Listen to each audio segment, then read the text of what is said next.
Welcome to A Cup of Tea with Stephen. Well, back in the late 70s, when I was just 16 years old, it was a rather dark place for a young gay guy to be out and about. But one place that did bring light to my life was a Monday night. It was the Astoria Club and Bangs. Oh, There were a whole pile of characters that I'd never seen before. And I looked down on the dance floor, and there was Marilyn, Boy George, and my guest today, with her amazing red beehive, walked around the floor. It's Eve Ferret. hello, And everybody. Eve, and Eve went on, like many of the people that were on the dance floor at Bangs, become an international star. So, Oh, hi, Eve. How are you? hello, darling. I'm very well. I'm very well. Lovely to see you. You Thank you for your remember? kind words. You remember Bangs Club in the Astoria? How could I ever forget it? I loved it so much. People used to say, "You're the only person I know who could ever pull."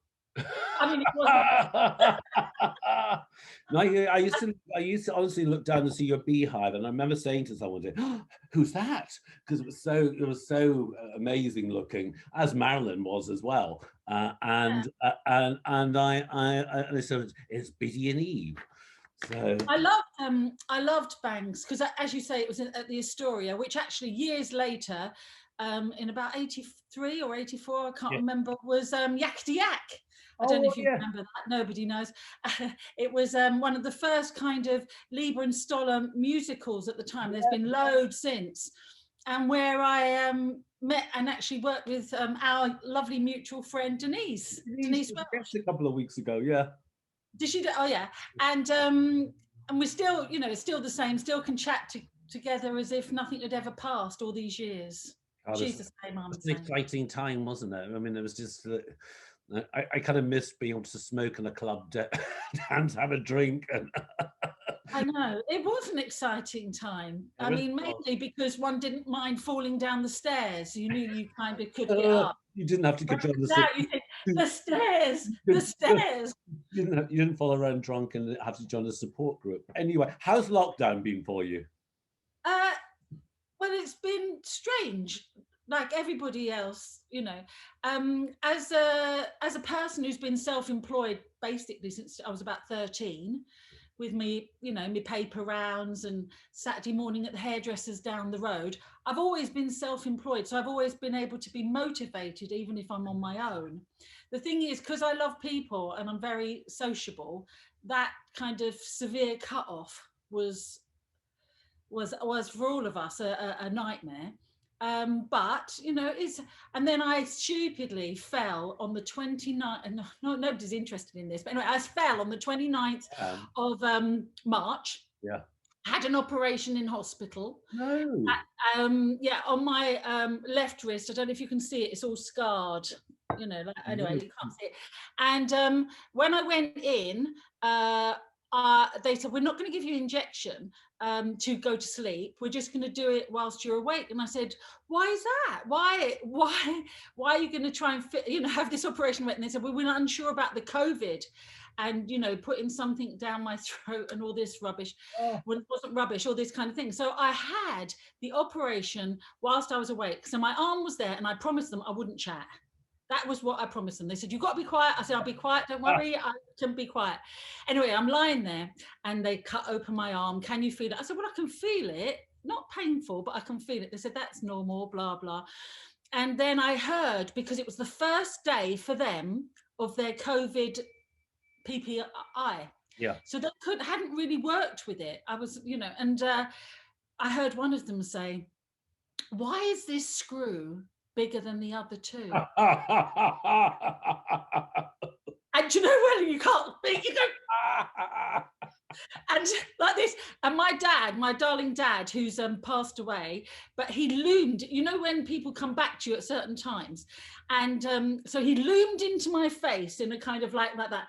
And he sort of went to me, they're coming the old George. And I said back to him in my mind, I know, go away, Dad, I know.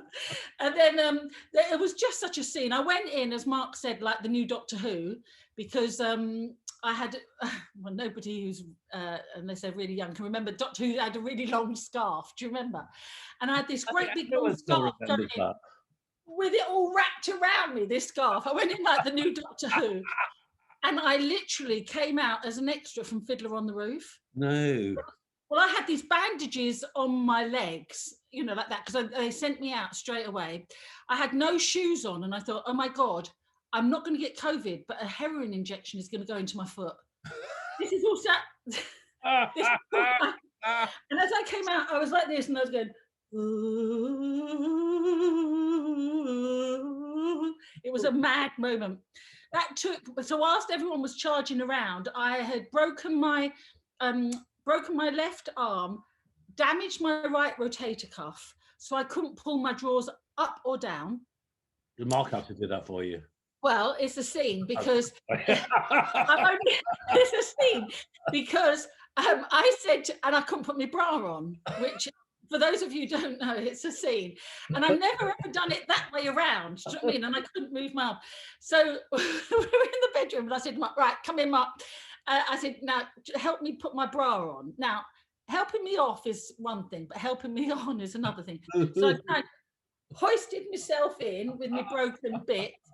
And then he said, I can't see what I'm doing. I said, that's the whole point. I said, there's no light. I don't want you to see what you're doing. I don't, after 40 years, I don't want to see. Eve, are you feeling all better now? Oh, I'm great. Sorry, I go on about that. No, I'm good. I'm excited for the possibilities of excitement. Yeah. Now, okay, before we go back to the past, you're going to be doing some concerts, aren't you? You're going to be doing a concert quite soon.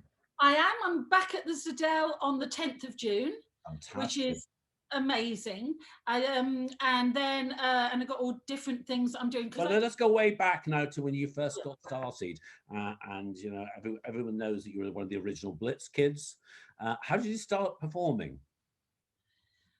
It took a long time.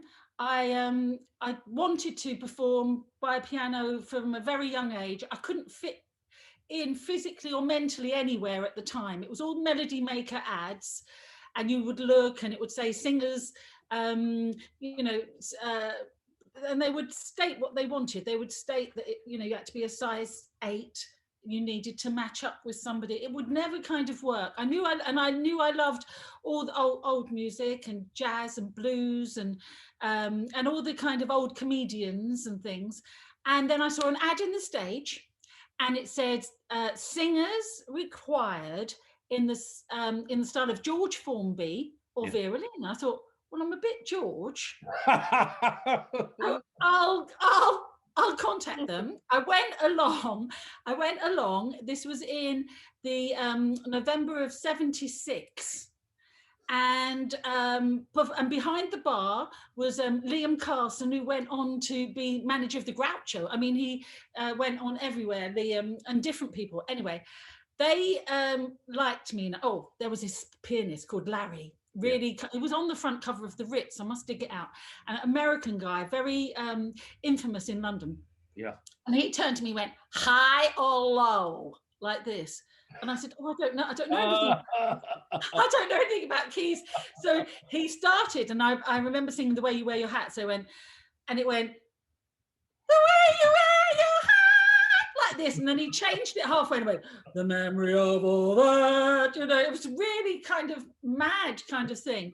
But it's launched me. I started, and that's where I met Biddy, who was already performing there. Yeah. And we joined together just so that I can make it happen for people rather than digressing. And we joined together and started an act together called Biddy and Eve. Yeah. You appeared at Country Cousins on a Sunday, didn't you? Quite yeah.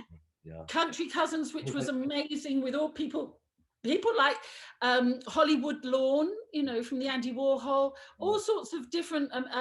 The guy who was married to Liza Minnelli, Peter Allen. Yeah, he was amazing when he came over. First, dancing on the piano and everything like that. We're just sort of like very Hollywood. Back then.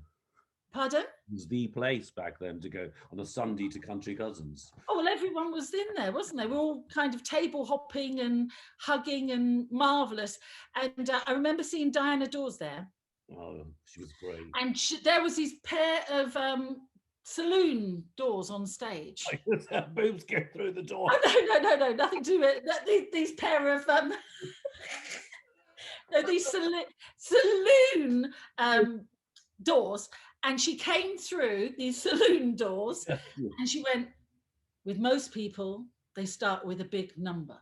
With me, it ain't necessarily so. And I thought, oh my God, That was her she's album, so Sliding Doors. marvelous. Huh? That was her album, Sliding Doors. Oh, was it? Yeah, Oh, I didn't know that. she only did one album, but it's a collector's item if you happen to have it. But of course, you are well known as being a Blitz kid, one of the original ones. If ever you Google you, out comes Blitz. What was the Blitz? I mean, for people, it's become really fashionable again, the Blitz movement. What was it like going to a club like that back then? Well, there wasn't any clubs like it to start off with. And it was an amalgamation of many people that arrived sort of at the same time. So people at St. Martin's came, the students. Yeah. People from the Central School of Fashion and Design came. All the art students came. Biddy and I were doing the performance, the show. We all all those clips that you see with like Blonde on Blonde and everything, they were all parties that we had. At the time. We didn't know that it was so amazing at the time. Well, we knew it was amazing at the time, but in the sense that it was that feeling that I always have, that Christmas should be every day. So I'm always a bit disappointed at Christmas. And in this COVID thing, I think, why on earth are these people trying to kiss me and hug me when they take no notice of me all these years, and suddenly it's COVID. We're not allowed to kiss, and they come towards me at 1,000 miles per hour. Eve, I haven't seen you for so long, and you're thinking, go away. It's just madness. Anyway, and it was a very strange time outside of the Blitz, because I'd been to all the different clubs, and within those clubs there was not such an acceptance of, it didn't matter who you were. All that mattered was that you had a kind heart. And that you got on. Nobody was particularly going to say, oh, look at her, which happened. Oh my God, I mean, I remember running down the road. Covent Garden wasn't Covent Garden as we know it now. It was derelict. It was warehouses. I remember running down the road with all screaming from different blokes and everything. And I remember going, that, because I can't run, like that kind of thing whereby everything's moving, except your legs. Do you know what I mean? You're running so fast, but nothing's moving.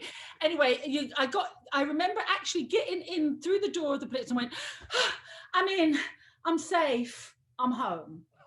And I often wonder how, because I mean, it was bad enough when you were 16 and a boy just walking the streets of London and gay, how Marilyn and Boy George and all the Blitz kids managed to make it from A to B.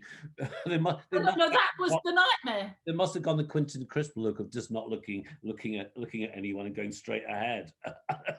Well, even I don't observe actual people. I remember walking down the road here, and this voice went, "Aren't you going to say hello?" And I looked and I went, "Oh, Mum, I didn't see you." It was, you have this kind of thing whereby you don't want to. Most of us that were there, in fact, all of us, have this other side, which is where we're being all, say, flamboyant or naturally, not with an act put on, and we kind of found ourselves all together, but outside we don't have that kind of same confidence. I mean, I remember walking into a wine bar in Manchester, and a cigarette was put out on my back. And this woman, and I'm terrible with accents, and I turned around and I could see the little willy bit at the back of a person's, the woman's throat. Do you know that little dangly thing? I don't know what you call it. And I turned around and I looked down at her and she went, "Hey, you bloody big tits. Who do you think you are, standing in the middle of a wine bar with your tits hanging out?" And I just looked at her and I just turned to Biddy and I went, "Let's just go."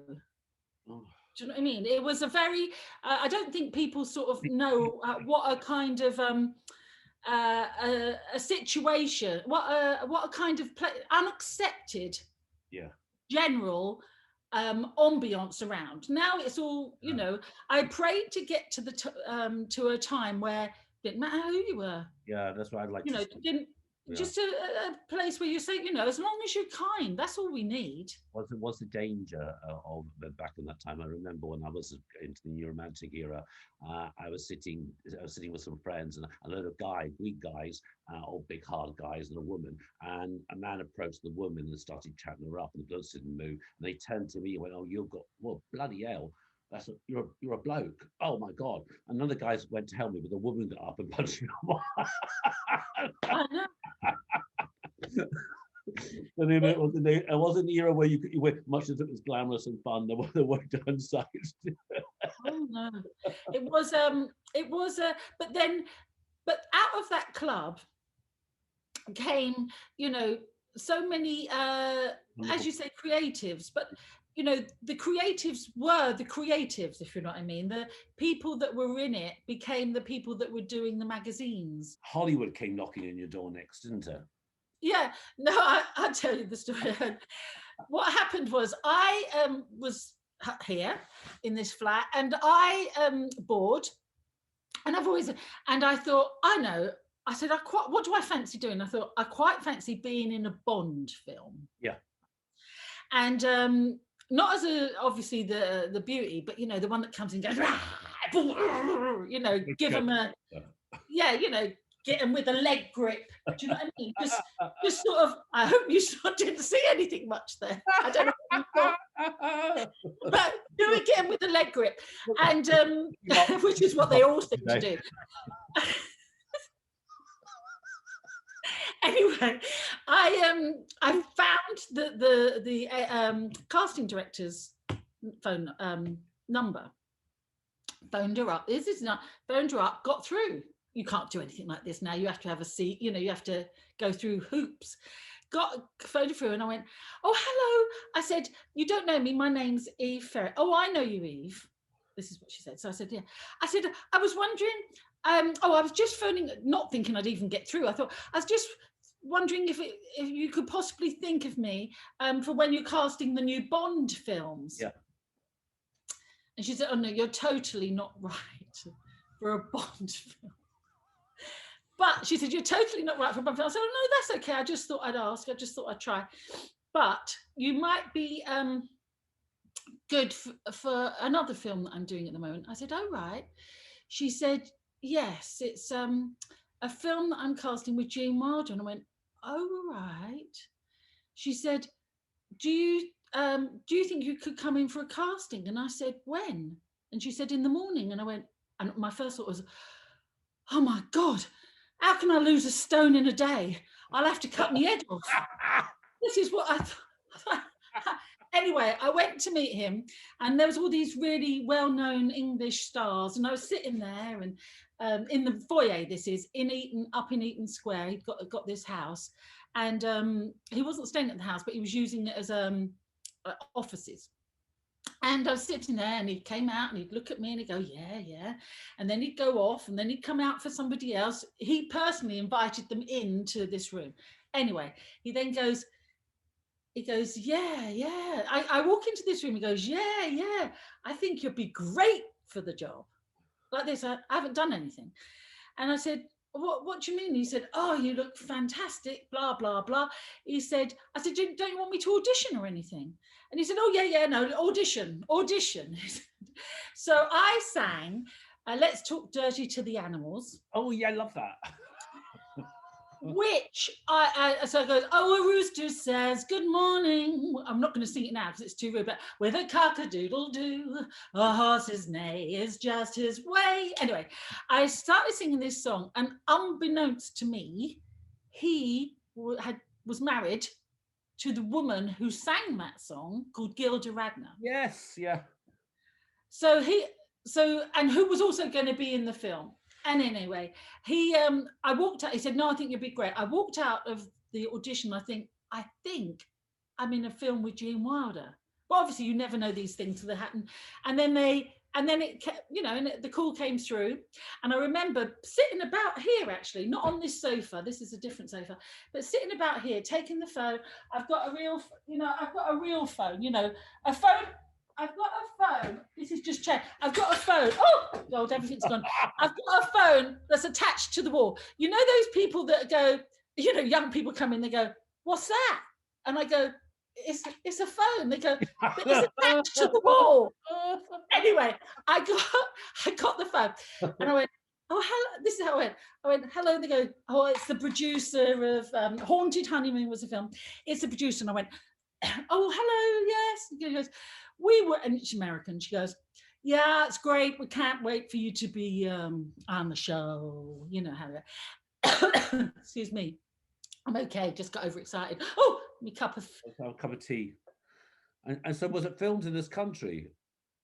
No, it's filmed it's filmed in this country. But what she said to me was, it would be great to have him in the film, but do you think like you could phone back? So do you think you can, this is me on the phone, do you think you could lose like a little bit of weight?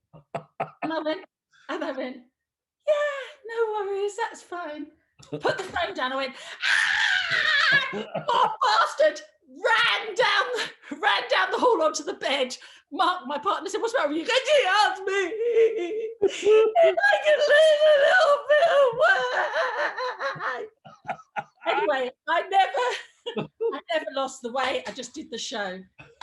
And it's become a bit of a classic, Conti Honeymoon, hasn't it? Oh, it has. And it was fantastic doing it. It was in London.